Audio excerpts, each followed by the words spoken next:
Addressing climate change is a key priority for the Council, and we have a Climate Change Strategy 2016 to 21, which sets out an aspiration for Cambridge to be zero carbon by 2050. As a council, we are committed to reducing carbon emissions from our buildings and services and from council vehicles. We have set a target to reduce our emissions from our buildings and vehicles by at least 15% by 2021, and we hope to go beyond this. We have installed a number of carbon reduction measures in our buildings and have plans for more, as outlined in the Council's latest carbon management plan. One example of technology that has already been installed is a solar thermal system at Abbey Pool. We've got a 44 megawatt system for the main pool and a 24 megawatt system for the small pool. And these basically provide us with solar thermal that we link into the actual pool water and the pool heating for the swimming pool here. What it does is it helps us provide a base load for the actual swimming pool, and it gets the temperature up in the main pool at around 25-26 degrees. We normally operate at around 29 degrees, so the boilers then kick in just to make up the heat. And in the small pool it gives us a temperature again of around 26-27 degrees, which we sort of again boost around sort of 29.5-30 degrees of operational temperature. So it's a really good system to provide us with a background heat for the pool. We have 40 units, each unit's got 25 of these tubes in, and what we run sort of through the tubes and through the system is an ethylene glycol, so it's not actually the pool water. This is one of the common misconceptions, is that we're running pool water through these tubes. That isn't the case. We have this glycol that goes through the system, which can really then absorb the heat from the sun here. It generates all kinds of different savings in very different ways. As I say, because we don't use the boilers as much, because this is providing us the background heat, therefore we don't use as much gas, we save on CO2 emissions and actually save on the cost of the gas per unit that we're spending, or have traditionally been spending through there. The Council works actively with developers to deliver sustainable housing in Cambridge. This helps reduce the impact of new homes on the environment and helps make sure that they are adapted to the future climate. So this is the Viredo development, which is a scheme that's being delivered by the Council's Housing Development Agency in partnership with Hill.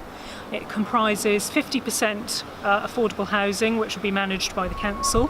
One of the key features of this award-winning development is that it is built to level 5 of the Code for Sustainable Homes, and it includes features such as photovoltaic panels on the roofs, we have green roofs, we've got a communal rainwater harvesting scheme, there's very high levels of insulation in all of the properties, and they've also got triple glazing. So the whole idea of building to this specification is that it should lead to a reduction in both energy and water bills for our residents, and also it will deliver reductions in carbon emissions as well. In terms of water efficiency, to give you an example, the national average is about 150 litres per person per day, but through the use of the communal rainwater harvesting scheme here, residents will see that drop to about 80 litres per person per day. Another thing to point out is that the Housing Development Agency are going to be continuing to deliver new affordable housing in the city, and to make sure we continue to get high levels of design quality and also homes that are built to high levels of environmental sustainability, we've recently adopted the Cambridge Sustainable Housing Design Guide, which sets a range of standards in there about the kind of energy efficiency, water efficiency of new homes, the design of those new homes, and incorporating features that will help them adapt to our changing climate. So we've adopted that guide, and hopefully that will bring about really high quality design, but also improvements to the health and well-being of our residents. They will have really healthy homes that are affordable to run. Sustainable transport is one of the key objectives of the Council's climate change strategy.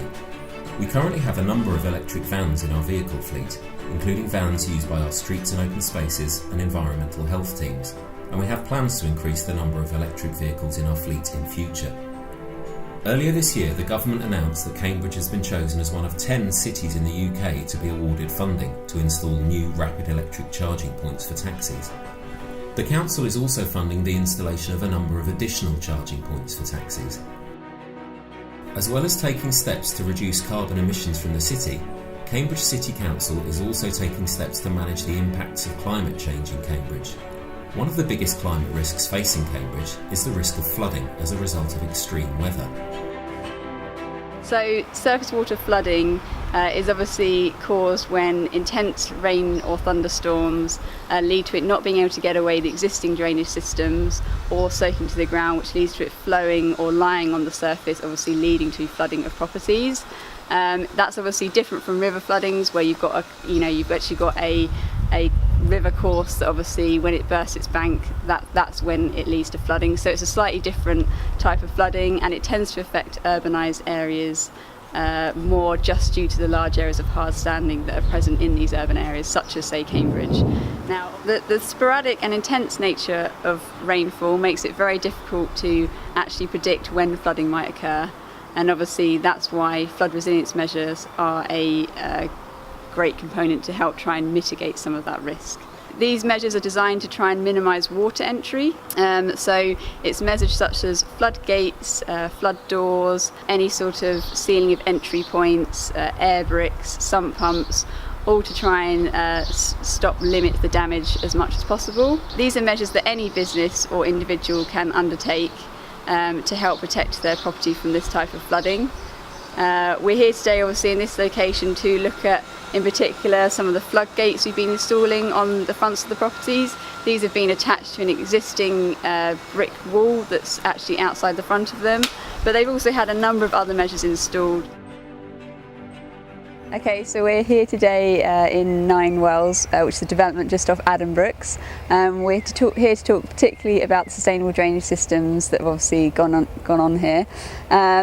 Now, they're obviously designed to try and mimic natural rainfall runoff. It's a bit different from conventional drainage systems, in that what would normally happen is when rain falls onto a development, all the hard standing leads to it running into the sewer system and basically being piped out into the adjacent watercourses or sewers as quickly as possible. Sustainable drainage systems try and hold that flow back though. They try and control it within the site itself, improving or rather therefore not increasing flood risk downstream. And obviously it can also cater for climate change events by ensuring there's enough capacity in the system.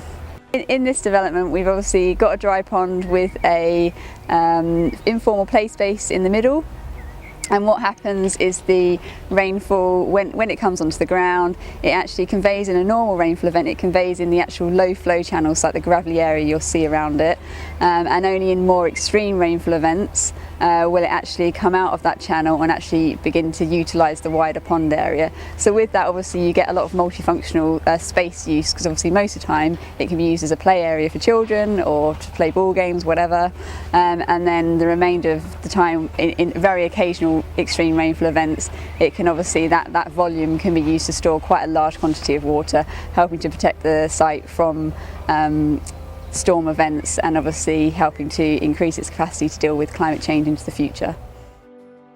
Limiting global average temperature increases to 1.5 degrees Celsius will require radical action by national governments, local organisations, businesses, communities and individuals across the world. Cambridge has made significant progress in reducing emissions from the city in recent years. However, the aspiration to be carbon zero by 2050 will require emissions from the city to reduce at a much more rapid rate over the next few decades. This will require all organisations and individuals in Cambridge to work together closely in partnership.